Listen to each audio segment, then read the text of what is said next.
Planning isn't just about pretty pages, it's about clarity. It's about taking all the chaos in your mind and laying it out in a way that actually helps you move forward. Hi, I am Pranjal Chodia, and in today's video, I'm going to show you how I actually plan my month step by step and how it makes me feel productive and intentional without burning out. At the start of 2025, I designed this planner, and honestly, the response was overwhelming. From heartfelt messages to reviews, you guys appreciated it, supported it, and resonated with it so deeply. This planner was designed for you to stay aligned and consistent, not through hustle, but through gentle structure.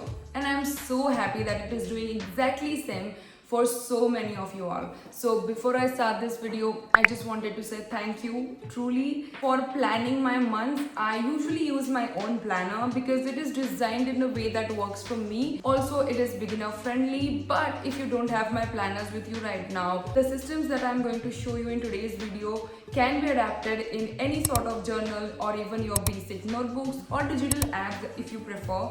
So let's get started. So the very first part is to end the last month with intention. We often skip straight to the next month, but I like to analyze my previous month, have a look at it, because this will help you work with clarity and not with clutter. So in my planner, I have these two dedicated spreads for reflecting onto your last month. And the very first page is called Current Obsessions. This page is all about joy. It has all those little things that made you felt alive, happy, and lighter this month. It has categories in it like food, drinks, movies, series, books, activities, games, outfits that you were obsessed with this month. Also, the best moment of the month is written into this section. What actually you understand from this page? It is kind of like a gratitude practice in disguise. It is because even if your whole month was chaotic or heavy, this spread helps you end the month with a little calm and light mood. It pushes you to find some light into that dark. And moving on to the second spread of this planner, that is called self-reflection page. Now this section is where we go a little deeper. This page in my planner is dedicated for your monthly check-ins. So it includes 4 journal prompts that will help you analyze your life a little bit more. For example, what are the 3 things that I was grateful for this month? What are my biggest lessons or takeaway from this month? Did I work towards my goal effectively? Why or why not? What's one thing I want to change or improve in the next month? Now, what this spread helps you understand is it builds some awareness in you, and awareness leads to aligned action. This is something that gives your planning depth. It connects your why to your wants. So before you plan your next month, and July in this case, take a moment to close down your last month. The second part of this video is to plan on to the next month. Now that the last month is wrapped up, we are all ready to set up our new month. So as soon as you open the next month, you get a cover page with some code. And the code of this month is relationship you have with yourself sets the tone for every other relationship you have. Now why does it matter is because whenever you are connected with yourself, your energy, your values, your truth, everything flows better. Moving on to the next page is monthly calendar. So this is an overview of your entire month. Now, how I like to build this around is I color code the categories. For example, work, content creation, personal, events and appointments that I have in that month. And I'll dedicate one color to each of the categories. In this way, when I look at my entire month, I know what day is dedicated to what activity. Now, what this helps you understand, it gives you a visual clarity of the month, and you can tell within seconds if your life or your month is overloaded or balanced.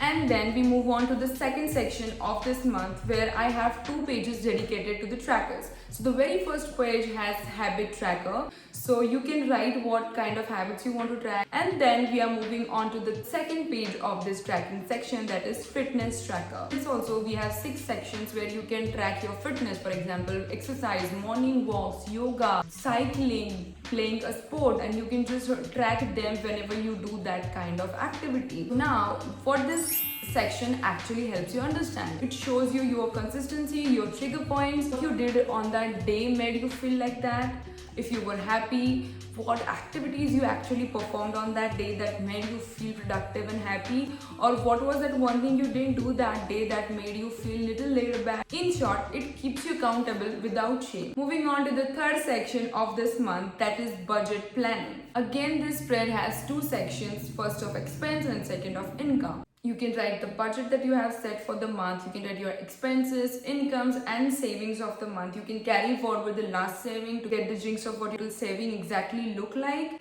And now what this section helps you actually understand is where all of your money is going, so that you balance your finances before they get too overwhelming for you. And the next section is about weekly layouts.